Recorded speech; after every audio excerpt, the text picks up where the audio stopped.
Bem-vindos a mais um Nortenicast. E hoje aqui eu tenho a honra, o prazer de trazer o professor Everardo para falar. Lógico que nós vamos falar da qualidade Nortene, qualidade de geomembrana, o quão ela é significativa num projeto de irrigação, mas também trazer um pouquinho de história da irrigação e com o crescimento de piscinões, porque aqui podemos falar que nós temos o arcabouço da irrigação do Brasil, tá aqui na minha frente, né, professor? Uma honra muito grande estar tendo esse bate-papo, esse Nortenicast aqui com o senhor na Agro Rosário 2025.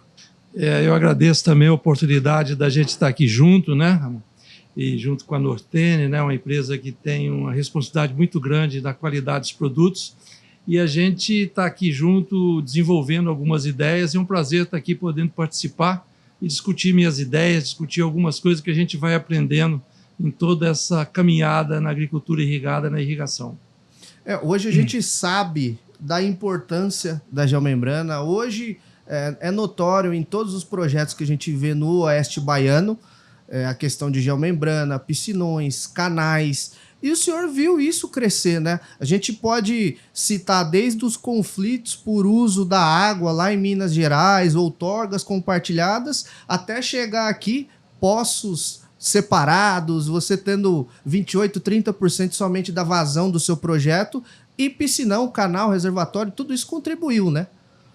Pois então, a história desses piscinões, né, dentro da agricultura irrigada, ela é muito conhecida em algumas regiões e outras a gente precisa até difundir, por isso que é importante esse tipo de debate, porque ele tem um papel fundamental em nas questões mais básicas de um sistema de irrigação. O primeiro é a otimização de uso de água, né? Então eles conseguem ampliar a área irrigada com o mesmo volume outorgado. Ele tem uma outra questão também que ele ajuda muito na utilização mais eficiente da energia, que é um custo muito alto, já que, como com os piscinões, você pode organizar, por exemplo, os bombeamentos de poços em horário de energia mais barata e bombear para os pivôs a partir desse reservatório em horário com bombas de potência menor. Tem também algumas questões assim que eu sou fascinado. Em muitos projetos antigos, eram projetos que eram dimensionados, subdimensionados, ou porque a irrigação era muito cara, ou porque as mudanças climáticas estão intensificando os processos. Então é possível um produtor recuperar o projeto dele construindo um piscinão, e mesmo em alguns locais onde existe falta de água. Então ele tem um papel estratégico dentro da agricultura irrigada, que algumas regiões conhecem bem, mas ele é menos tratado, ou seja, sua importância é menos conhecida e difundida, que ele merecia e o setor merece e precisa. E a gente pode falar também indiretamente ou diretamente também de ganhos ambientais, né, professor? Com essa expansão da agricultura, o que um reservatório bem revestido pode significar ambientalmente é de muito grande valia, né? Exato. Na verdade, tudo depende de uma impermeabilização, né? Então, em alguns locais, até de algum tipo de solo, você pode até pensar ainda em um canal, por exemplo, não revestido.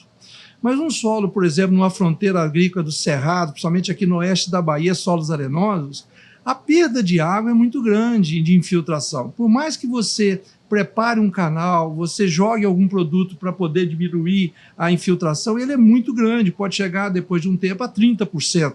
Então imagina você reduzir seu potencial de irrigação em 30%. Então, essa utilização das geomembranas, ela vem resolver um problema dos canais, ou seja, revestimento dos canais, né, para evitar essa perda de infiltração, e principalmente possibilitar que esses piscinões existam, porque haveria uma infiltração enorme de água. Então, com os geomembrana, é possível você entrar com esses piscinões dentro de um sistema que a gente vai discutindo aqui, a importância deles, e evitar que haja perda por infiltração.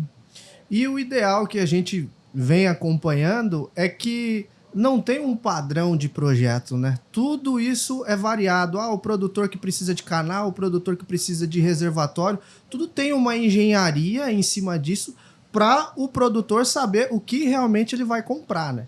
Essa é uma questão que a gente trata com muito cuidado, porque o Brasil costuma burocratizar demais a questão, né? A gente tem algumas reclamações muito sérias em relação a você ter um problema técnico que tem que ser resolvido, e muitas vezes a solução complica mais a vida. Mas, sem dúvida nenhuma, a preocupação, inclusive, a minha aproximação com a Nortene foi nesse sentido. No momento que eu vejo a importância dos piscinões dentro dos projetos de irrigação, e você começa a recomendar nas palestras, colocar nos projetos aquilo tudo, você toma consciência de que ele precisa funcionar muito bem, por vários motivos. Primeiro que, ao não funcionando ou havendo perda, é uma perda de investimento muito grande. E a gente observa que, em alguns casos, por uso inadequado do processo de construção e revestimento, muitas vezes rebenta, estoura um sistema desse. Ao estourar um sistema desse, você traz um problema ambiental, pode ser sério, inclusive do local, que são grandes, né? Começa a atrair os olhares de pessoas que são contra o agronegócio e tudo o que é pontual negativo. E o mais importante, o produtor que investiu, você vai perder toda aquela infraestrutura, muitas vezes vai perder casa de bomba, estrutura, e muitas vezes um lucro cessante, que se você tiver uma cultura no campo, ela não vai poder ser irrigada. Então você vai perder o investimento e o retorno. Se você não plantou ainda, você vai impedir o seu retorno financeiro aqui ali. Então é muito importante que nós tenhamos critérios técnicos muito bem construídos. Inclusive escrevi um artigo junto com a Nortene, colocando um pouco isso, e a gente tem feito um trabalho junto às associações de irrigantes, junto aos irrigantes, para que eles se conscientizem que o custo do revestimento de construção é muito baixo em relação ao que ele representa no projeto. Então não vale a pena arriscar, né, você comprar um produto de segunda linha ou fazer um projeto de segunda linha ou instalação de segunda linha, que isso pode comprometer de forma muito forte o desenvolvimento do projeto. E a gente, eu sei que você está do mesmo, a gente tem um lado das consultorias, do trabalho que fazemos, mas existe o lado do setor. Então a gente preocupa que o setor tenha pujança, que vá para frente, a gente apoia as empresas. Então é necessário que o produtor tenha projetos e sistemas implantados de alto nível, na irrigação, na estrutura, de tudo, para que ele possa, né, trazer o retorno que a agricultura irrigada precisa trazer, que é produção, né, intensificação, segurança alimentar, desenvolvimento da região. Nós estamos aqui na Agro Rosário. O que era isso aqui, né? Então, um violento desenvolvimento, muitas vezes atraído numa região que a chuva não é tão forte, né? Você é atraído pela irrigação. E o professor tem um estudo muito interessante junto aos órgãos aqui, a IBA, a BAPA, com relação ao aquífero aqui da região da Feira, né? A gente está aqui na Agro Rosário do Oeste Baiano. E o estudo que o senhor realizou em conjunto com essas entidades foi muito importante justamente para minimizar essas críticas que o pessoal vinha fazendo. Ah, fica furando o poço, vai acabar com a água e tudo mais. Só que, em conjunto, os reservatórios, os revestimentos também favoreceram para esse estudo, né, professor? Exato, porque você pensa bem, quando você perfura, eu vou de trás para frente. Quando você perfura um poço, né, para ter uma vazão muito grande, 200, 300, 350 metros, então você tem uma altura de bombeamento muito forte. Então, normalmente você precisa de uma motobomba, né, a potência de uma motobomba está associada à vazão bombeada e à altura manométrica, que é muito responsável a diferença de nível. Então, você tem uma motobomba que usa muita energia. Então, os reservatórios permitem, com a mudança da legislação, inclusive, que permite espalhar os reservatórios, os poços junto aos reservatórios, você pode, inclusive, nos momentos mais tranquilos, de bombear para o reservatório no horário de energia mais barata, de 9 da noite às 6h30 da manhã, você tem uma redução de 70% a 90% do valor em função da região do Brasil. E de dia, ou no caso de bombear para os pivôs, você pode bombear direto dos reservatórios já com altura manométrica a qualquer horário, de dia, de noite, qualquer horário. Então, os reservatórios nos ajudam a viabilizar uma questão do uso do aquífero. Em relação ao estudo, né, é muito importante a gente trazer que a Associação de Produtores Irrigantes da Bahia, a IBA, a BAPA, Associação de Produtores Baianos e Produtores de Algodão, eles têm uma liderança muito especial de produtores que estão preocupados com o desenvolvimento da região. Então, eles contrataram da Universidade Federal de Viçosa, junto com a Universidade Federal do Rio de Janeiro, junto com a Universidade de Nebraska, que a gente desenvolvesse um estudo para analisar se era possível crescer a agricultura irrigada na região em condições sustentáveis, quer dizer, do ponto de vista econômico, ambiental e social. Então, esse estudo foi de 2017 a 2021, e ele tem uma série de publicações em relação à água superficial, à expansão da área irrigada, relação toda clima e tudo, e, em especial, nós estudamos o aquífero. No Brasil e no mundo, a água superficial é muito pequena comparado às águas subterrâneas, que são a maior quantidade de água doce que existe no mundo. E aqui nós temos um aquífero maravilhoso, que é o aquífero Cuia. E eu digo uma coisa que sei que você concorda comigo, usar mal um recurso é não usar. Desde que você não use um recurso que possa trazer desenvolvimento, trazer solução, emprego, desenvolvimento, produção de alimento, é também o uso errado. E também o uso predatório. Então, o que nós fizemos foi modelar o aquífero. Eu não, foi os hidrogeólogos fizeram um modelo com todos os cuidados. É como se fosse fazer uma análise do corpo aqui, você faz uma ressonância magnética. Então, nós fizemos uma modelagem que é uma ressonância para conhecer o aquífero. E aí a gente identificou algumas coisas, eu não vou entrar em detalhe, mas esse modelo está disponível para ser utilizado pelo INEMA, pelos órgãos, para gerir a água. Mas uma coisa que me impressionou, eu fui aprendendo que, na verdade, de um aquífero se usa não a vazão acumulada lá. Nós estávamos falando agora da Arábia Saudita, né? A Arábia Saudita tem um aquífero enorme, só que é um aquífero formado há anos atrás, não existe reposição. Então, eles pararam de usar um tempo, estão otimizando para outras coisas, porque não tem reposição, o que é o contrário daqui. Nós medimos, e foi feito cientificamente, tudo isso está publicado em revistas de mais alto nível científico, técnico, que a recarga do aquífero é em torno de 600 metros cúbicos por segundo por ano. Parte da chuva que cai aqui é uma recarga de 600 metros cúbicos por segundo. Bom, se os que nos orientam nessas coisas dizem o seguinte, 80% dessa recarga já vai repor o aquífero, a saída para o rio, normalmente se pode utilizar 20%. É como se fosse um investimento que você tem no banco, você pode usar parte do retorno mensal. Parte do retorno é para repor seu dinheiro e parte é o lucro, se você vai usar o lucro. Então, a gente pega os 20% que a gente considera o lucro e vamos utilizar para todas as cidades, a irrigação. Só que 20% de 600 é 120 metros cúbicos por segundo. Durante o nosso estudo, nós verificamos que o mês que mais usou, o dia que mais usou água aqui na região foi 70 metros cúbicos por segundo. O dia, tirando dos rios. Se a gente pegar a média, dá uns 30.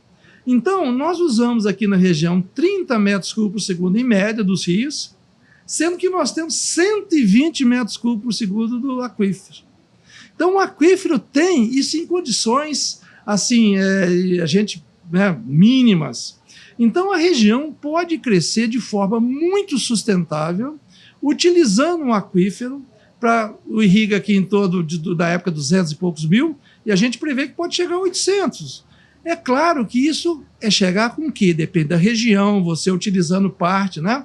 E a gente está compartilhando esse estudo, discutindo com o INEMA, com o Ministério Público, levando as informações e mostrando é possível irrigar no oeste da Bahia com sustentabilidade, com segurança e que pode a sociedade ficar tranquila que não vai acabar com a água.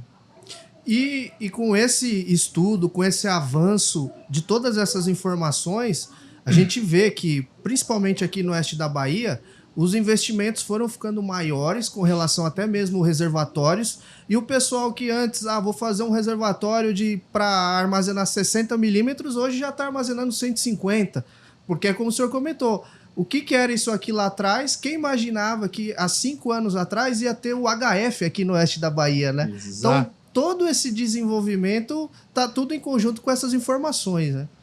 A região oeste da Bahia é um exemplo no mundo, né? de associação, de potencial, de agricultura, de uso de tecnologia. Desenvolveu-se uma tecnologia para cá muito violenta de manejo de solo, né? De manejo de correção, não só correção química, mas principalmente física.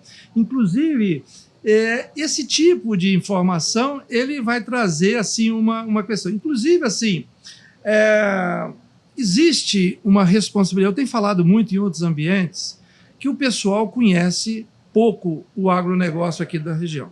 Inclusive, eu costumo dizer o seguinte, olha, os produtores atuais têm uma responsabilidade não só econômica com a produção deles, mas social e ambiental. Então, para você ter uma ideia, dentro desse nosso estudo, nós avaliamos duas coisas. Primeiro, a gente conseguiu, num processo junto com o INEMA, alterar algumas legislações normativas que, né, com as informações, permitiu o INEMA estudar e alterar. Mas tem uma coisa, o seguinte, a gente identificou que existe 82% da área da região oeste da Bahia que não tem nenhum problema. A irrigação pode crescer sem nenhum problema. Existe 18% da área do oeste da Bahia que já existe uma intensificação. Rios como o Rio de Janeiro, Rio de Ondas, Rio de Fêmeas, e assim outros rios que já existe uma agricultura irrigada muito forte. Então a gente no estudo recomendou que nesses rios houvesse um processo de monitoramento mais forte. Então os produtores, através do Prodeagro, destinaram uma verba, e a Universidade de Viçosa, a Universidade do Rio, a IBA, a BABA, junto com a Secretaria de Meio Ambiente, junto com os órgãos estaduais, o Instituto Water for Food lá da Universidade de Nebraska, nós estamos desenvolvendo um projeto que é uma mudança muito forte, porque o Brasil tem monitoramento, aqui tem monitoramento, só que esse monitoramento, os dados vão para sistemas públicos ou sistemas isolados.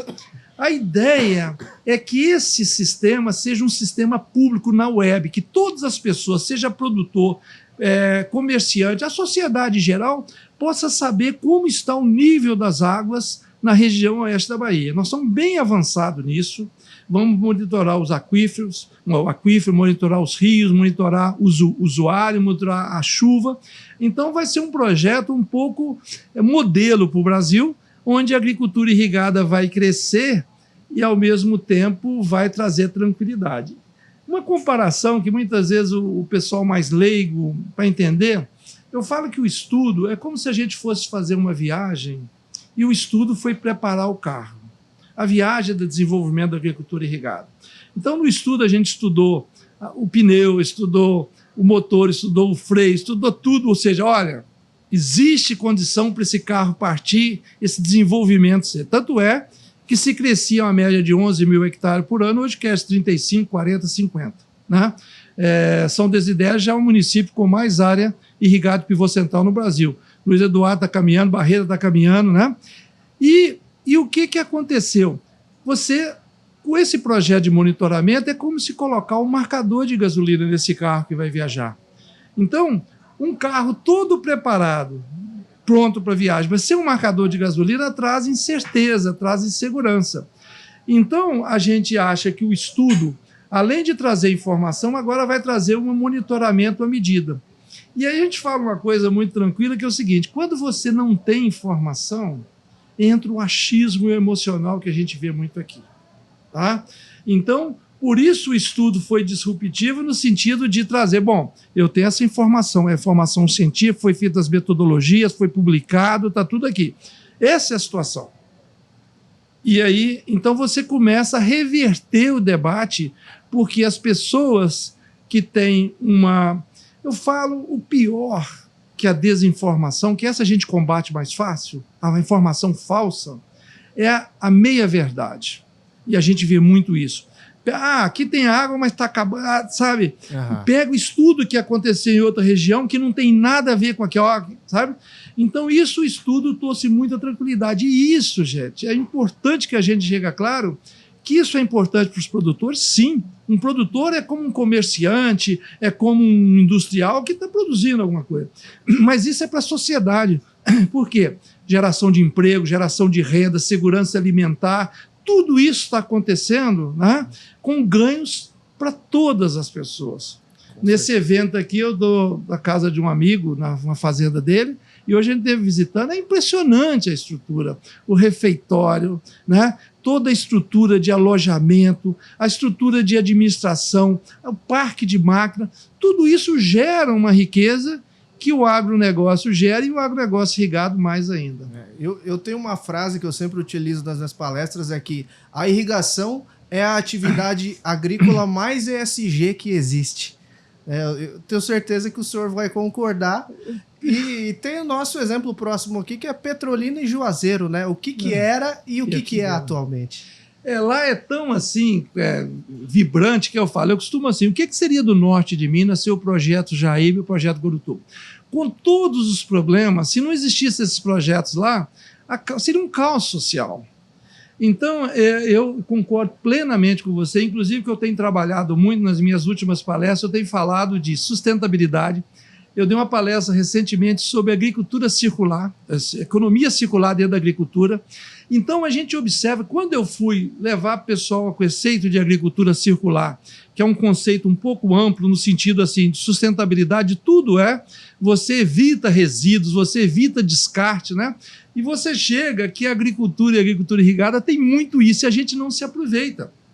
Só para você ter uma ideia, o que é uma das coisas mais importantes que a gente está vivendo hoje? Efeito estufa. A gente precisa mitigar. Então, você tem a mitigação do plantio direto, você tem a mitigação do uso de álcool, né? Eu, por exemplo, hoje, independente do preço, eu só abasteço álcool no meu carro. Porque é uma inconsistência, uma incoerência a gente querer o meio ambiente e ir lá colocar um combustível fóssil. Se não tiver jeito, tudo bem, né? Mas, agora, sabe o que a gente obteve aqui na região?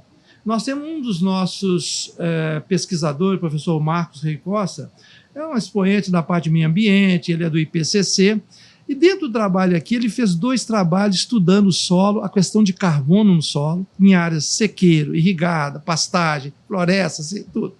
E também a velocidade com que isso fica no solo. E ele ficou impressionado como a agricultura irrigada tem muito mais carbono do que nível de agricultura de sequeira, pastagem, e mais, inclusive, que o cerrado normal. Então, com esses dados, e a gente até publicou na revista da IBA, nós conseguimos colocar a agricultura irrigada no plano ABC. ABC é agricultura de baixo carbono, mas que é importantíssimo. Então, você tem total razão quando fala que uma das questões mais importantes do ponto de vista é exatamente a agricultura irrigada. Eu falo sustentável do ponto de vista social, ambiental e econômico. Um ponto que eu sempre bato na tecla, e o senhor já está há muito mais tempo do que eu, é que para o produtor se tornar um irrigante, ele já tem que ser ambientalmente muito regularizado, senão ele não consegue outorga, ele não conseguindo outorga, ele não consegue nem financiamento para adquirir os sistemas de irrigação, né? Hoje o próprio BNDES, ele obriga que tem que ter outorga para eu poder liberar um limite ali, um recurso para o produtor poder adquirir um sistema de irrigação. Então, toda a cadeia é pensada ambientalmente também, né? Eu lembro muitas vezes, eu estava num evento, uma vez no Espírito Santo, há muitos anos atrás, que caiu isso pela primeira vez. O Espírito Santo não tinha, muitos anos atrás, então não tinha uma lei que exigia outorga.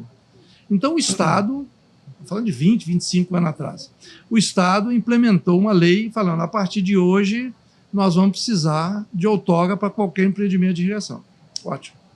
Só que ainda não tinha sido montado as agências para dar outorga. O que aconteceu? Todos os empréstimos de bancos oficiais tiveram que parar, porque o produtor não tinha outorga porque não tinha onde pedir. Então você falou uma coisa que acontece assim, o produtor não é louco de investir, por exemplo, 10, 20, 30 milhões sem ter uma outorga dele, né? Então, o que acontece, por exemplo, do poços que o pessoal... Como é que funciona? Você quer perfurar um poço, então você vai lá, existe uma legislação que fala, olha, você pode ter tantos poços da sua fazenda. Aí ele vai receber, a partir do pedido dele, vão analisar e dar um número de poços que ele pode perfurar. A partir da perfuração, ele vai apresentar um plano de uso daquela água, né? O que mudou muito, então, assim, tudo é muito regularizado, né? Aí ele vai pedir outorga, depois vai entrar, ele tem que renovar essa outorga, ele tem que monitorar, ele tem que fazer todos os processos que o pessoal acha que é simplesmente fazer um furo e tirar água. E aí uma coisa importante desse estudo é que antes, continua, você para poder aqui no estado da Bahia, no Urucuia, para você instalar um poço tinha que estar a uma certa distância do outro em função da sua vazão. Por exemplo, se eu quisesse uma vazão de 500 metros cúbicos, eu tinha que estar 2,5 km. Se eu quisesse 400, 2 km. Então, isso inviabilizava por quê? O produtor era obrigado a espalhar os poços pela fazenda, e onde tem um poço, você tem energia, você tinha que levar energia, você tinha que trazer água. Então, isso ficava um agorreiro, como diz o Spon, um agorreiro no campo, onde ficava inviável. Que diferença faz de um mesmo aquífero, você tirar água 2,5 km ou 1 km? Ou nada, é a mesma água. Então, hoje, o Estado, né, entende que você tem que ver essa distância para saber o número de poços que você tem direito na fazenda. E esse poço tem que ter essa distância regular de um poço do vizinho ou de um rio. Mas, internamente, você pode espalhar à vontade. Então, o que acontece? Eu tenho um canal, eu posso espalhar ao longo do canal, então pago uma rede elétrica ali e já tudo mais. E toda a tubulação jogo no canal. Ou eu tenho, por exemplo, um reservatório, e aí eu furo os poços em torno do reservatório. Com isso, a gente tem economia de energia, de bombear no melhor horário para encher, você tem economia. E uma coisa que a gente acabou não falando, mas talvez o pessoal que está nos ouvindo tenha consciência, é que como que entra um reservatório desse dentro da estrutura? Duas coisas que eu acho importante, a gente tratar como que ele entra no processo e quais são os cuidados para a sua confecção. Imagine você que eu tenho uma cultura que dura 4 meses. Ela tem um mês de uso pequeno, vai crescendo no uso médio, tem um período de máximo e depois cai. O que acontece? Nós somos obrigados a projetar pelo máximo. Então, vamos supor aqui na região, eu tenho que projetar para 6 milímetros por dia, para 7, 6, 5, depende da cultura da estratégia. Tive dentro da chuva. Quando eu tenho um reservatório, eu, em vez de projetar o sistema para irrigar 1.700, 2.000 hectares, com uma vazão X que eu tenho outorgada, eu posso fazer o seguinte, eu posso 2x de área irrigada com a mesma água. Por quê? Eu vou usar o reservatório para encher esse reservatório para ser utilizado no período, aquele período que precisa mais de água. Com isso, olha como é que é bom para a sociedade. Com a mesma vazão outorgada, com a mesma água, em vez de irrigar 2.000 hectares, vou produzir em 4.000. Em vez de irrigar 200, eu vou irrigar 400. Então, ele tem um papel estratégico tremendo. Com a mesma água, a mesma PPO, ou com a mesma vazão do rio disponível, eu posso dobrar ou triplicar a área irrigada, porque eu armazeno nos períodos de baixa, quando está chovendo ou quando não está precisando de água, para usar naquele período de máximo. E aí o que você falou, eu tenho que fazer o cálculo seguinte, a minha cultura pode precisar de repor quantos 60 milímetros, 70 milímetros. Então eu vou fazer um reservatório para armazenar um volume de água, para que, naquele momento em que a demanda da cultura está maior que a minha capacidade de atendimento, eu tiro parte da água. Isso é a vida nossa. O que a gente faz com dinheiro, o que faz com recurso? Você armazena, porque no período que você precisa de mais quantidade, você já armazenou no período.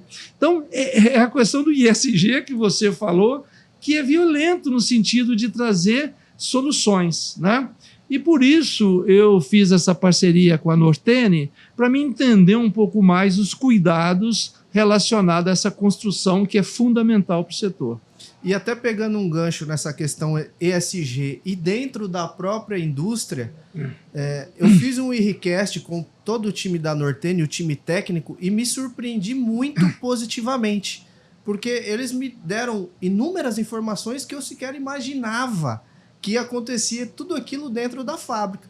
Eu acredito que o senhor, ao conferir o dia a dia da fábrica e ver que eles se preparam ambientalmente para produzir uma geomembrana que vai ficar por 40, 50 anos no campo, né? Eu achei assim, fascinante nesse trabalho com a Nortene, né? Que, inclusive, eu não descobri trabalhando com ele, eu trabalho com eles por causa disso, porque a gente tem uma responsabilidade de muitos anos no mercado, então, quando a gente associa a desenvolver um trabalho com a empresa, é preciso necessário que eu acredite naquela empresa. Eu tenho milhares de estudantes, eu tenho muitas pessoas que a gente acabou, que respeitam o trabalho da gente ao longo dos anos, então é muito importante. Então, por que eu tenho essa parceria e trabalho, né? Eu, inclusive, esse trabalho com a Nortene serve para todas as empresas, né? O que é? A Nortene tem uma preocupação muito grande desde a fabricação. Então, a fabricação de uma geomembrana, ela leva em consideração, primeiro, o quê? A matéria-prima. Então, você precisa de uma matéria-prima pura de qualidade, está ali. A segunda questão é você precisa de máquinas capazes de fazer aquilo numa espessura. É a mesma coisa que a gente tem na irrigação localizada. Para você ter um tubo para irrigação localizada, você precisa de matéria-prima pura, ter um tratamento, por exemplo, fumo para evitar que ela resseque, e tem a máquina que tem que fazer a espessura das membranas, tudo igual, não pode variar, né? Então eu fui descobrir isso lá dentro, conhecendo o método de fabricação. Mas isso vai além. Então, eles não fecham na venda do produto. Eles vão além, porque eles estão preocupados que uma etapa fundamental, né, é a etapa de construção do reservatório. A parte de solo, declividade, do talude, compactação, analisar tudo. Então, eles têm especialistas nisso. E depois vem uma etapa fundamental, que é a instalação da geomembrana. E aí eu fui descobrir um mundo aí, né? Por exemplo, eles têm a preocupação de formar os montadores. Existe uma tecnologia que eles seguem, eles têm a normativa muito forte. A normativa do Brasil é a melhor do mundo. E eles seguem a normativa de instalação disso, eles têm métodos e eles têm um técnico que acompanha, olha, independente da venda ser deles. Eles têm um técnico que acompanha a chegada do material, porque se você não armazenar esse material lá na fazenda, você perde qualidade. Checar se a instalação está sendo bem feita. E acompanhar, porque pode haver algum acamamento do solo, eles acompanham. Então, é uma empresa que está preocupada, ela vive de venda, ela vive de faturamento, mas o faturamento dela, ela sabe que depende desse pós-venda, desse acompanhamento. Então, isso, para mim, é até um exemplo para outras empresas, né? E que dá segurança ao setor de irrigação de que, ao utilizar um material, eu imagino que outras empresas também podem, né, desenvolver um trabalho, eu não estou especificando que a Nortene é a única que eu conheço deles, né? É que eles têm uma responsabilidade com a sustentabilidade daquilo que foi construído no tempo, né? Então, esse é uma preocupação que eu tenho muito grande. Inclusive, a gente tem procurado, escrevi um artigo sobre isso, os cuidados da preparação do aterro e tudo mais, a instalação, né? A checagem da instalação, o acompanhamento e tudo isso, né? Que faz com que haja... E a gente tem visto, infelizmente, por problemas, principalmente por não uso adequado de materiais de construção inadequada, a gente tem visto alguns rompimentos de reservatórios aqui no oeste da Bahia que tem que ser evitado. Então, é interessante assim, eu faço também, comparando os projetos, então você tem um projeto aqui na região.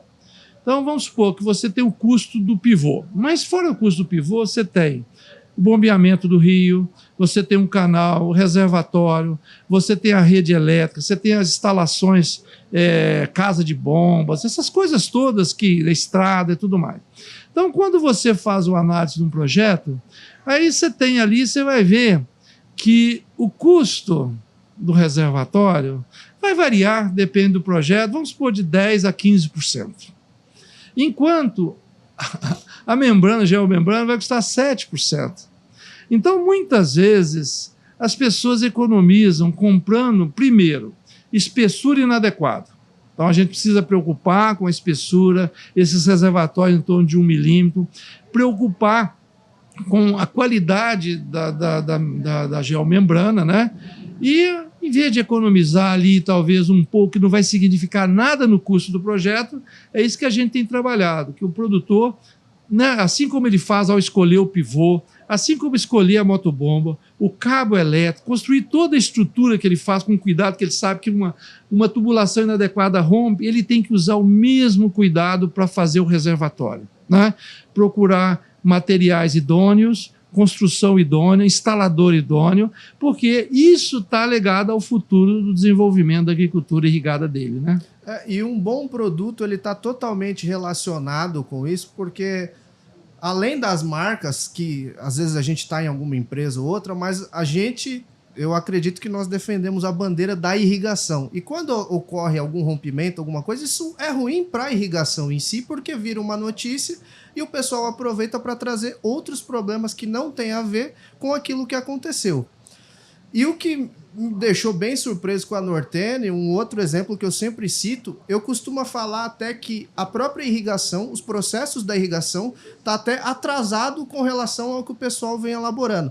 Muito porque o pessoal já está em mineração, está em outras atividades que exigem um crivo técnico muito mais apurado. Um exemplo é o pessoal de campo falar, ó, aqui a gente tem uma norma até para quando a gente vai soldar a geomembrana em torno do tubo que passou o talude. Então, quer dizer, é um trabalho muito apurado e que nós, que somos envolvidos diretamente com a parte técnica da irrigação, a gente fica muito contente em ver isso acontecer, né? Eu acho que a gente tem que aprender com outros setores, né? Então, o setor de mineração tem um uso muito forte da geomembrana, eles têm alguns cuidados. Eu acho que a gente não precisa chegar no limite de algumas coisas, mas a gente precisa de mais cuidado. O setor de lixões, né, esses que são... Então, existe todos esses setores que têm alguns cuidados muito fortes, porque eles trabalham com um aspecto muito forte de ambiental ali. E o que acontece com o setor de irrigação? Então, nós temos até... Se tiver um vazamento, esse vazamento pode diminuir a capacidade de aplicação do reservatório, aumentar o custo de bombeamento e pode chegar, inclusive, solapar e com isso, né? Então, assim, a gente tem essa preocupação com o setor. Então, por exemplo, quando rompe, eu vi isso internamente aqui, quando rompe um reservatório por um problema de material construção, não há uma comemoração na Nortene, porque eles sabem que não é produto deles, mas eles sabem que isso prejudica o setor, né? Então, a gente precisa, por exemplo, inclusive vendo algumas soluções, por exemplo, existe uma preocupação aqui, queda de animais em canais, né? Morte de alguns animais e tal. Então, a Nortene tem uma solução de colocação nesses canais, uma grade, um pouco de plástico que permitiria o animal sair. Existem algumas soluções. Então, a Nortene está preocupada com que o produtor possa ter uma solução economicamente viável, né? Qualidade e tudo mais, e ao mesmo tempo que perdure no tempo. Você imagina que um pivô central vai durar 20, 30, 40 anos, você faz a renovação. Inclusive, eu chamava a atenção nessa palestra sobre agricultura e economia circular, que o pivô é muito nisso. Ele está lá no campo, você mantém, faz uma manutenção durante 20, 30 anos. E o reservatório tem que estar lá, né? Então, é por isso que existe o cuidado da gente trabalhar com responsabilidade, nós que somos do setor e as empresas que atuam no setor. E eu fico feliz de ver, aqui nós estamos na Agro Rosário, estão aqui as principais fabricantes de equipamento de irrigação, que têm parceria exatamente com a Nortene no sentido de difundir esse uso em função de que eles vão oferecer um produto de qualidade para o cliente, né? E, ao mesmo tempo, vão ter o acompanhamento da Nortene se todo aquele produto, todo aquele equipamento, toda aquele membrana, porque geomembrana está sendo aplicado de maneira, né, adequada. Inclusive, treinando os próprios instaladores para que possam fazer um serviço dentro da norma que existe.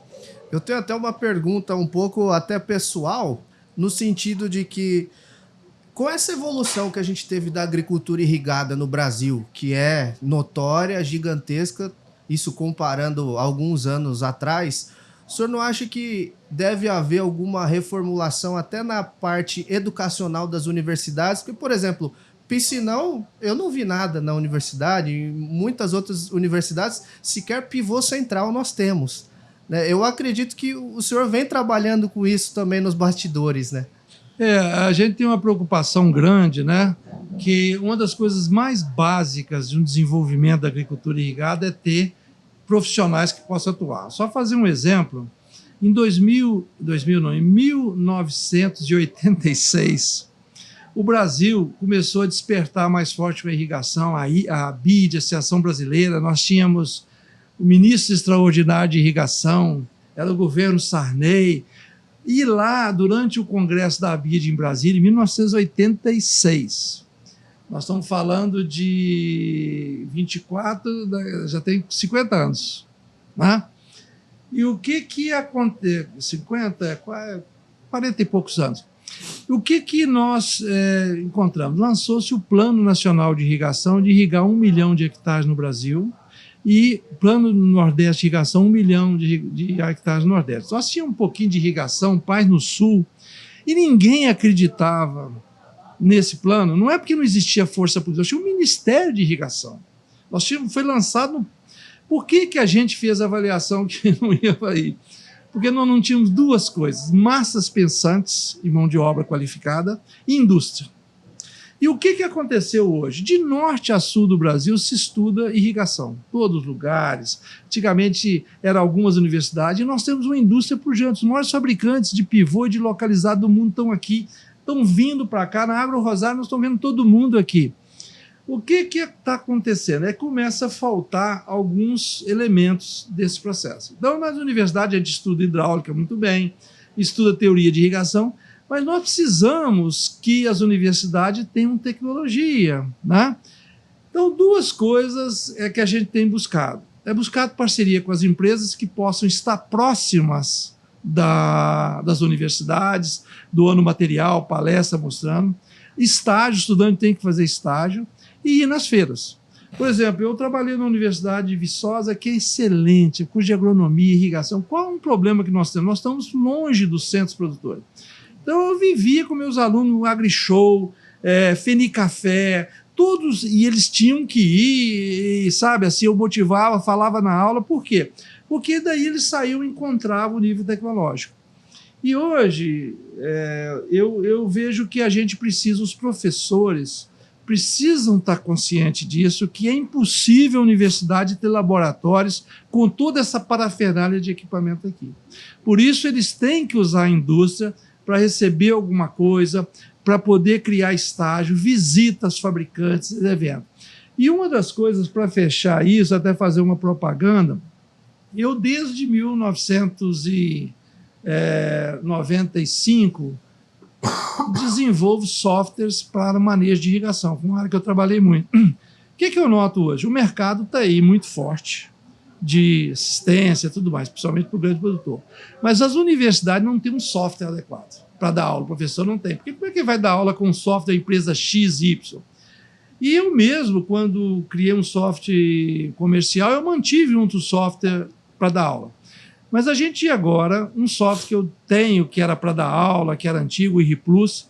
A gente, que é uma empresa que eu criei há muitos anos atrás, exatamente para difundir essas tecnologias e distribuído gratuitamente, a gente conseguiu com o Ministério da Integração e Desenvolvimento Regional que eles criassem um software a partir do meu software, a gente desenvolveu, chama SBMI, Sistema Brasileiro de Manejo de Irrigação. Já está pronto o software, altíssimo nível, todo na web, FAL 56 com a KC Dual, KC Sim, do jeito que você quiser, sabe?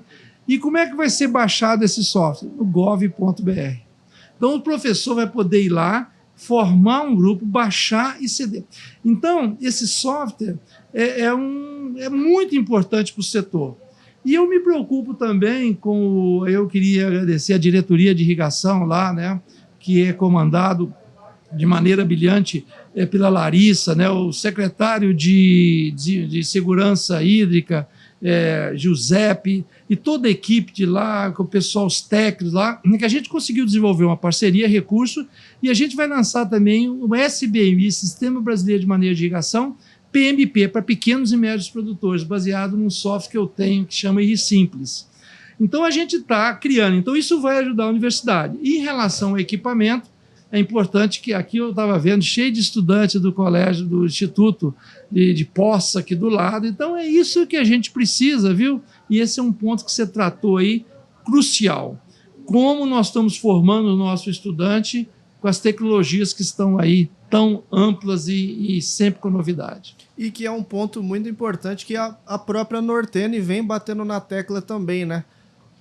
vamos trazer os montadores, vamos treinar eles tecnicamente. E isso daí é de suma importância hoje para qualquer empresa, né, professor? Para qualquer indústria que quer ter escala, além de você fornecer o produto, você ensinar como o produtor na ponta lá, ou quem vai estar atuando na cadeia, tem que estar bem treinado, né? É assim que vai perdurar a marca. E a formação, por exemplo, vamos pegar uma área que a gente pode entender. Por exemplo, eu tenho de carro, mas vamos supor que eu vou trocar um amortecedor. Aí eu tenho um amortecedor que custa X, e o outro custa 2X e o outro 3X. Se eu não entendo nada, eu vou pegar um X. Agora, se o mecânico me dá, olha, esse custa X, eu não te dou garantia, existe problema, já aconteceu.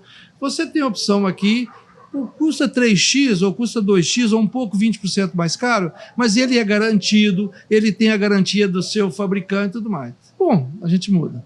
Então, o que a Nortene está tentando mostrar é que existe a economia, muitas vezes, é a base dessa porcaria de criar um sistema sem sustentabilidade e segurança. Então, o que ela tem feito é mostrar que existe toda uma cadeia associada ao produto de geomembrana, que é a fabricação, a instalação e o acompanhamento. Isso tem custo, tá? Pode ser 10% mais caro, 5% mais caro ou 20%, não sei, eu não estou por dentro de preço. Mas só que não vale a pena, é claro que ninguém quer gastar dinheiro à toa. Todo mundo precisa estar ali, como diziam um amigo meu que era grande gestor de irrigação da empresa e tal, ele falava, custo é igual unha, você tem que cortar sempre. Então, na fazenda, você tem que estar sempre cortando custo, mas você tem que estar cortando custo de forma inteligente. Vou te falar, não é no equipamento de irrigação, não é no emissor, não é na motobomba, não é na tubulação e não é também na geomembrana e nem na construção. Você vai economizar o quê? Eu tenho outros pontos para economizar, eu vou fazer, eu vou procurar uma empresa que tem um custo menor de instalação, mas sem arriscar o meu projeto em função de economias que não tem sentido. Desde que esteja embasada tecnicamente, aí sim vai ter... E isso é o que eu falo, que é a importância de nós, consultores, para ajudar o cliente a balizar também. Às vezes a empresa Y, que não tem característica técnica nenhuma, que não vai fazer o teste de agulha, que não vai fazer o estanqueamento e tudo mais, nós podemos ajudar a filtrar também, falar, ó, esse cara aqui, ele passou pelo curso Nortene ou o curso de montagem, isso daí é de suma importância, né? Ainda mais para os investimentos que a gente vê aqui. Do mesmo jeito que você citou os técnicos da Nortene falando da instalação, eu tomei um susto com aquilo. Para mim era só esticar aquela lona lá, brincadeira, grampeando, né? Não. Aí onde eu vi que existe tanta técnica daquilo, né? E imagina você, nós estamos falando de reservatório de 10 hectares, 20 hectares, 50 hectares, que você espalha aquilo lá, entre na página da Nortene, vocês vão ver o tamanho dessas dimensões desse reservatório. Tem área de café que é menor, né? Eu mesmo, a gente está desenvolvendo alguns projetos mais de institucionais com a universidade. Então, tem uma universidade que está precisando fazer um reservatório que o diâmetro é 10 metros quadrados, para reservar um pivôzinho pequeno, para aula, para alguma coisa. Mas essas áreas de grandes 10, 5 mil, 4 mil, 3 mil, são reservatórios imensos. Então, vocês vão verificar, entrem nisso, vocês vão ver. E nessa surpresa minha mesmo, quando você conversa com os técnicos da Nortene, os consultores, inclusive, são gente de altíssima técnica, de estudos que tem, e aí você observa que ali existe uma ciência e que não adianta ficar fazendo meia sola, meia boca, ele não. Tem que ser muito bem feito para não correr. É claro que não é também tão complicado. O que tem, como toda área, né? Você precisa de ter uma técnica, você vai fazer um projeto de pivô, você tem um equipamento, você tem ali, tudo funciona. Agora, é preciso que você faça bem todo o processo, né? E o reservatório é um deles. Igual eu falo, ó, o pivô central em si é tubo de aço e parafuso, não tem segredo nenhum, mas toda a engenharia que está por trás ali, o projeto, tudo isso vai definir o que você vai gastar ao longo da vida aí, energia, água, que são fatores primordiais para o desenvolvimento de toda a cadeia. É interessante, você também trabalha com projetos e a gente observa uma coisa que é o envolvimento, o CAPEX e o OPEX, o investimento e o operacional. Então, isso também ajuda o seguinte, o investimento é aquilo que você vai investir no equipamento. Então, muitas vezes, você está fazendo um projeto, tamanho de pivô, ou tal, esse projeto fica lá, por exemplo, R$20 mil o hectare, ou R$15 mil, vamos supor, 20 mil. E tem um que fica 22. Ou você tem um de 18, um de 20 e o 22. Aí, quando você tem, poxa, eu quero de 18, mas aí você vai ver qual vai ser o consumo de energia. Como esse ficou mais barato, ele vai ter muitas vezes um equipamento maior ou vai ter alguma estrutura que vai exigir um OPEX, que seria o consumo, o uso de energia muito maior. Muitas vezes você está economizando aqui 2, 3, 4, 5 milhões e vai impactar no uso de energia de 7, 8, 9 milhões. Então, na agricultura, como todo investimento, a gente tem que aprender a fazer conta. É isso que nós estamos falando. Vale a pena você economizar 20% de uma geomembrana, que vale 7% do custo do projeto. Então, você está falando de 1 a 2% do valor do projeto e arriscar seu projeto, né? E aí, por isso que as pessoas, como eu falei, o caso do amortecedor. Como a gente muitas vezes não conhece aquele impacto, a gente tem que procurar a orientação de pessoas que possam, ou na Nortênio, ou nos consultores que já conhecem a região, que conhecem os problemas, conhecem, né? E principalmente um instalador. E você sabe de uma coisa que eu descobri? Eu fui conversar com os instaladores perguntando isso, sem me identificar. E aí eles falaram alguns fabricantes, assim, tudo mais, que eles trabalham, tá? Eles citaram muito bem a Nortênio. Mas eu perguntei, e esse você não trabalha? Ele falou assim, não. Quando o dono da fazenda ou o projetista exige a utilização desse produto aqui inferior, de qualidade inferior, eu não faço a montagem, mesmo precisando. Por quê? Vai estourar na minha mão. Por mais que eu faça uma soldagem eficiente, né, eu tenho um produto de segunda linha. E vai estourar em quem? Em mim. Então, o próprio montador já começa a se conscientizar que utilizar um produto de segunda qualidade ou fazer um trabalho num lugar que não tem um bom trabalho de acomodação, de compactação e tudo mais, ele está arriscando porque a corda vai estourar do lado dele. Ele fez alguma coisa errada, ele não soldou direito, né? Então, por isso é que eu acho que toda a cadeia que precisa desse investimento, a indústria de pivô, a indústria dos revendas, toda a indústria de insumos que gira em torno disso, precisa conscientizar que nós temos que ter reservatórios. Não é complexo, reservatórios construídos de forma técnica e utilizando materiais de comprovada qualidade. É o que eu comento com todo produtor. Tenha a mesma seriedade quando for comprar pivô no mesmo modelo com reservatório, porque é o que vai ficar ali na lavoura 365 dias por ano, durante 50 anos você vai olhar para aquilo. Então tem que ser muito bem planejado, né? Perfeito. Isso, todo investimento é igual quando você faz uma adutora, né? Faz uma casa de bombas, né? Você faz toda essa estrutura. Então você tem que pensar em longo prazo. É o que eu gosto muito do conceito de economia circular, é que você pensa não no produto em si, você pensa no uso. Então eu tenho um pivô que vai durar 20, 30, 40 anos. Então eu vou ter uma estrutura que eu vou reformar, eu posso trocar aqui, fazer uma manutenção e tudo mais. E vou colocar um reservatório que não é fácil de tirar e construir outro. Eu vou construir um canal que, se ele parar, ele para tudo.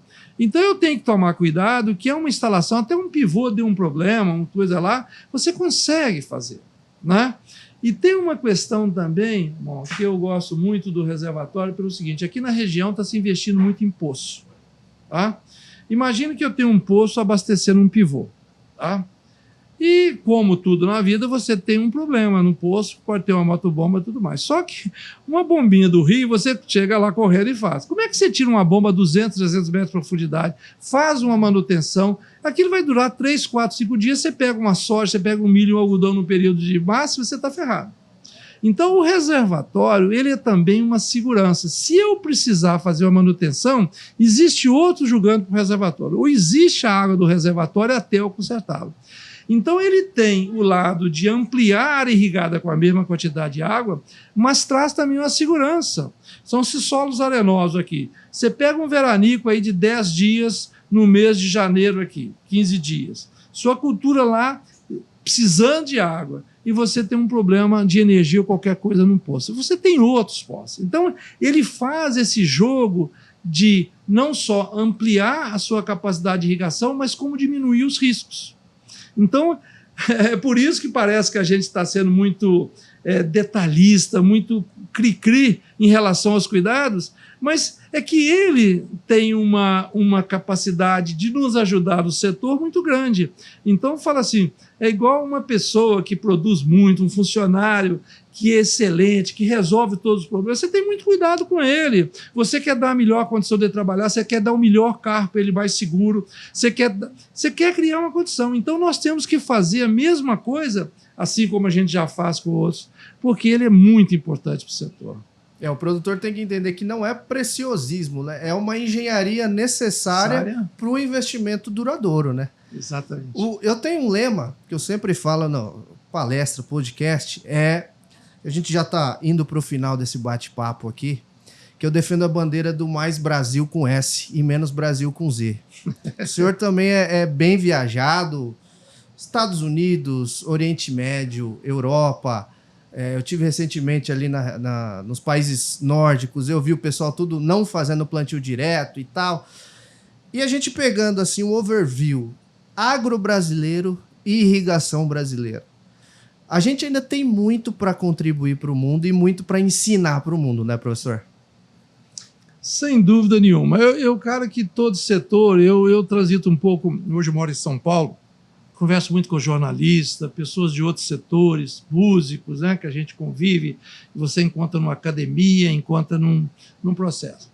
E eles assustam quando eu falo do agronegócio brasileiro e do agronegócio irrigado. Eu falo assim, olha, a visão de vocês é mais ou menos assim, vamos avaliar o carro da Chevrolet, da General Motors. Vamos pegar o Monza. O Monza é de 20, 30 anos atrás. Então eu vou avaliar negativamente né, por um carro, vou pegar o carro. Então vocês avaliam o agronegócio brasileiro com a visão de 20, 30 anos atrás. E todo mundo evoluiu. Né? Então eu costumo falar o seguinte, quando eu fiz aula, era comum o professor dando aula fumando. Os pais nossos fumavam dentro da sala ou dentro do carro, cheio de criança. Porque não se tinha uma consciência, isso mudou. E o pessoal pensa no agronegócio como uma coisa... Então, o agronegócio evoluiu muito do ponto de vista de sistema de produção. O produtor chegou à conclusão de que trabalhar bem o solo, trabalhar bem todas as questões, ele está indo do lado dele. A sustentabilidade ambiental vai muito do lado também social, vai do lado econômico. As três estão equilibradas. O produtor já percebeu isso. Então, se você tem um aquífero que está tirando água inadequadamente, como em outros países, o que vai acontecer? O produtor vai ser o primeiro a ser prejudicado. Você sabe que existe uma ambiental da Suíça há mais de 200 anos, quanto as empresas podem julgar no rio, deságua, dejetos. Ela pode julgar o que ela quiser no rio, há 200 anos, desde que a captação dela seja depois. Ou seja, se eu julgar uma merda no rio, eu sou o primeiro a captar essa merda. Então, o produtor já percebeu essa questão, que cuidar no meio ambiente, então ele... É claro, gente, que um sistema de produção não dá para você não mexer. Você fala assim, não, vamos deixar, em vez de construir um prédio na rua, vamos deixar vazio o lote. Não existe isso. Todo desenvolvimento traz algum impacto. O que o agronegócio está tentando é diminuir esse impacto para evitar que haja maior problema. E eu tenho muito claro para mim que o agronegócio irrigado é o menor investimento para criar um emprego. Você tem, desde que você utilize a outorga de água, e o Brasil tem a Lei 933, que é a lei mais adequada, mais completa do mundo. E essa lei, ela define outorga. Desde que nós utilizemos isso, nós estamos utilizando a água dentro de... Tem erro? Tem. Mas qual setor que não tem erro? Eu falava que... Né, tinha professor do meu departamento que não gostava de dar aula. Você fala que é um absurdo, você é professor, recebe para isso, não gosta do aluno. Né? Então, em todo setor, você tem as pessoas que vão fazer coisa errada. E com essas pessoas, é lei, é demissão, é tal. Agora, o que está havendo uma inversão é que muitas vezes o pessoal parte do pressuposto que o pessoal todo está sendo inadequado no ponto de recursos hídricos. E aí você cria um entendimento para a sociedade, né? Vou te dar um número, posso? Claro. Você sabe quanto que é o uso de água no Brasil? O Brasil usa a indústria, as cidades, a agricultura irrigada. Nós usamos 2.000 metros cúbicos por segundo. Então, juntando todo mundo, usa 2.000. Tá? Aí, a cidade usa 600, mas devolve a esgoto, então considera só 300. E a agricultura irrigada usa 1.000. Então, nós utilizamos 50% de todos os usuários, que é 2.000. Tá? Sabe qual que é a vazão dos rios brasileiros? Média de longa duração, 200.000 metros cúbicos por segundo. Então, todos nós brasileiros, em todos os sistemas de casa e sistema produtivo, usamos 1% da vazão média dos rios brasileiros. Tira a Amazônia, que é 70%, dá 2, pouco, 4%. Então, nós usamos 1%, ou 2%, ou 3% das águas brasileiras e a irrigação utiliza, não gasta, utiliza 50% disso. Sendo que a maior quantidade de água está nos aquíferos do que nos rios. Isso exige que a gente pode não ter outorga? Não, ninguém está pedindo isso. Isso exige que a gente não precisa ter cuidado ambiental? Não. A única coisa que está falando é que muitas vezes a sociedade vê o produtor como se aporçando das águas do país e ele, na verdade, está gerando um sistema produtivo, gerando carbono no solo e tudo. Então é isso que a gente precisa passar para a sociedade, que o produtor irrigante é um criador de soluções. Ele é um gerador de resultado social, é um gerador de imposto, gerador de desenvolvimento, de segurança alimentar. E, é claro, com um único cuidado, ele tem que utilizar a água de maneira adequada, e a lei garante isso. E sem a gente falar na conta que ninguém percebe também, professor, o que é utilizado pela planta, o que volta para o meio ambiente, com relação ao que as cidades utilizam. Quantos por cento ainda do Brasil falta ser canalizado? O saneamento básico ainda é uma questão discutida. Então, se a gente for pegar nessas proporções, aí o pessoal não quer falar esses números, né? Não, é o que eu falei. Por exemplo, a cidade usa, vou falar, 600, mas devolve o esgoto. Sem ser tratado, está lá no rio, isso é devolução. Aí é um ponto que eu sou fascinado, sabe? Vocês já viram falar do rio, os rios voadores da Amazônia, né? Que entra o vento no mar, né? Passa na Amazônia, na cordilheira, desce para o Brasil. Os rios voadores da Amazônia, o volume deles, a vazão deles é maior que o rio Amazonas. Os rios que vêm no ar aí, que chove no Brasil inteiro. Por exemplo, quando há uma mudança, por que no Rio Grande do Sul teve aquele problema? Porque houve uma contingência da água não conseguir descer do centro-oeste, não conseguiu, e foi toda para lá. Então, os rios voadores E aí eu tenho os rios voadores da irrigação. O que acontece? Nós usamos 1.000 metros cúbicos por segundo, 1.200, é dados oficiais da ANA, agência, né? E 99,9 vai evaporar e voltar para... 99, eu posso fazer com qualquer pessoa esses números, né? E aí, porque na verdade apenas 0,03 em média sai com grão, aí fica, está exportando água, nada? E essas águas vão cair e chover em outro lugar. E aí o que acontecia? Ela não é considerada porque a gente não sabe onde ela vai. Hoje nós já sabemos. Então existem uns estudos da Universidade Federal de Viçosa junto com o MAPA, que pegou polos brasileiros de irrigação e fala o seguinte: aqui irriga tantos por cento vai chover na própria bacia, tantos por cento vai chover ali, tantos vai para o mar, que ia também. Eu brinco e falei assim, olha, se a gente conseguisse que a evaporação chovesse no mesmo lugar que eu tiro a água, estava resolvido. Não existiria impacto nem outorga, né? Mas a gente precisa entender que a agricultura irrigada não consome água, ela usa a água, devolve ela purinha para a atmosfera que vai chover em outro lugar. Como ela não cai no mesmo lugar, eu tenho que ter outorga, eu tenho que ter gestão. Tá? E um outro número só para a gente finalizar essa questão, que se a gente for defender o agro e a irrigação aqui, a gente fica 3 dias seguidos, é daquele último estudo da Embrapa que 34% da agricultura mundial depende das águas subterrâneas e no Brasil somente 4%, sendo que a gente tem os maiores aquíferos do mundo também. Então é outro ponto favorável para nós, né? Inclusive, esse é um ponto bom de se tratar, inclusive porque a gente está falando de águas subterrâneas, reservatórios e tudo mais. E o que acontece? Saem estudos no mundo falando que no mundo inteiro está baixando os aquíferos. Então aí pega. Agora, saiu alguns estudos do Brasil falando de que os aquíferos que foram pegados, os níveis de água no aquífero, estão mais baixos que os rios. Então, os rios... Primeira coisa que a rio não está acontecendo. Se você faz uma análise do mapa onde está acontecendo, no oeste da Bahia não está acontecendo, mas tem que preocupar. O que acontece? Existem alguns sinões desse estudo. Eu mesmo peguei alguns pontos. Por exemplo, dos 14 mil postos que eles usaram, apenas 700 são postos realmente de medição. O que acontece? Quando você tem um posto de medição, ele está estável ali, você está medindo. Quando você mede de um poço que está sendo utilizado, o que acontece com o poço? Quando você começa a bombear, a água baixa no poço e forma uma camada. O aquífero está aqui, mas só nesse ponto ele está aqui. Então, quando eu pego esse ponto, eu falo que ele está mais baixo que o rio, mas o aquífero pode não estar. Então, tem esse erro. Então, dos 14 mil pontos, apenas 700 foi de medidas oficiais que tem que ser feito. Nossa. E o resto tudo, então, você já começa a ter ali. Mas tudo bem, é um estudo. O problema é que em 5 regiões diferentes do Brasil, eles estão usando esse estudo para atacar o agronegócio.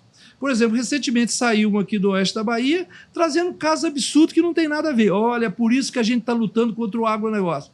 Então, a gente precisa tomar cuidado e mostrar à sociedade que existe uma desinformação a partir de informações. Por isso que eu falo, pior do que a mentira é o tirar de contexto. Então, esse estudo foi tirado de contexto e está sendo usado para pegar o agronegócio. Inclusive, aqui na região estão pegando e nem é uma região que está acontecendo. Se você vai no mapa, você vai ver que a região aqui não tem nada de vermelho. Está tudo bacana. Né?